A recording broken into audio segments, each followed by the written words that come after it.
Voi voi, minä onnetonta. Minulla ei ole yhtään ystävää. Keneltä minä nyt kysyn, minulla on kyllä elämän kohjaa.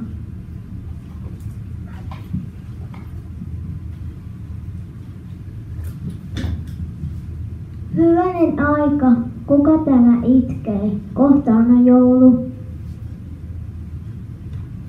Sehän näyttää Peikolta. Hei, kuka sinä olet? Miksi sinä olet surullinen? Voi, kuinka säikähdin, ja sitä siihen tulitte. Taidatte aloittaa allakin. Minä olen Möhti Peikko. Et sinä näytä oikealta Peikolta, mutta keillä nyt huolesi. Ja jospa nyt, jos voimme auttaa sinua. Vai on kohta joulu? Kaikki muut peikat kiusaat minun Peikkolassa. Siksi lähdin sieltä pois takaisin, en mene. Miksi sinä siellä suutuit? Kuten ehkä tiedätte, että me peikot emme pidä siistiössä. Mutta minä löysin yhtenä päivänä kampan ja kamppasin tukkani siitä vasta muut peikot alkoivat minua kiusata. Johan on outoa porukkaa, kun eivät pidä siististä tukasta.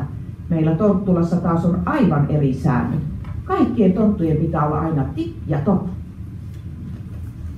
Niin teillä toisella tavalla meillä, mutta jotain outoa minussa on.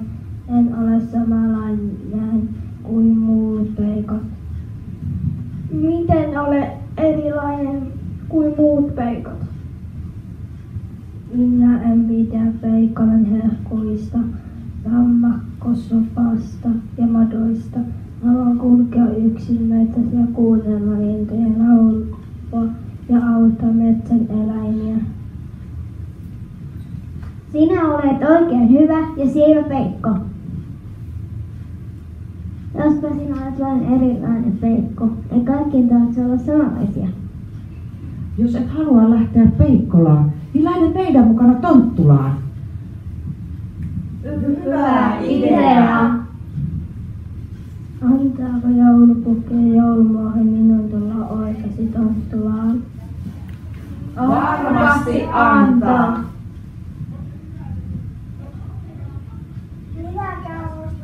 Minä käyn hakemassa sinulle ullakoilta tonttu-puvun. Eikö sinulle, Petteri, tule ikävä muita peikkoja? No ei todellakaan tule.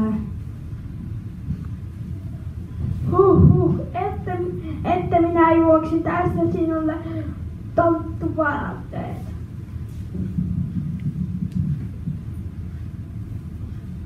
Väliaikaruno.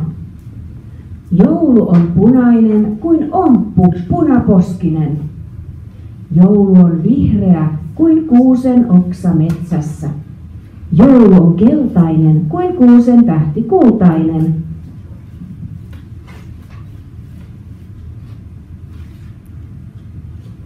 Joulu on sininen kuin ilta taivas uninen. Joulu on valkoinen kuin vanupallo pehmoinen. Joulu on ruskea kuin piparkakku makea. Joulu on harmaakin kuin pukin parta varmaankin. Joulu on kirjava ja täynnä iloa. Joulu on ihanuutta 1000 kiloa.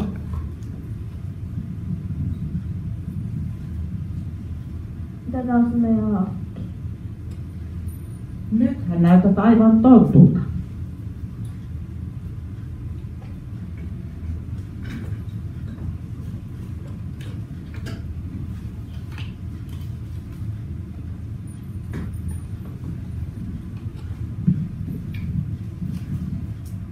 Minä näytän aivan tontulta. Nyt minä muistan. Muistan, että synnyin oikeasti tonttupojaksi. Minua kutsuttiin tonttu-uteliaaksi, koska pistin nenäni joka paikkaan. Olin niin kiinnostunut kaikesta. Mutta eräänä päivänä metsänhaltija taikoi minut peikoksi, koska vahingossa rikoin linnunpesiä, kun kiipeilin puissa. Ja samalla säikytin oravaperheen pois pesästä. Muistan selvästi, kuinka haltija sanoi, että pääsen takaisin tontuksi, jos oikea tonttu laittaa päähäni tonttulaki. Sinä olet siis oikeasti meidän velipoika. Onko nyt nimesi Petteri Tonttu? Petteri Tonttu kuulostaa oikein mukavalta.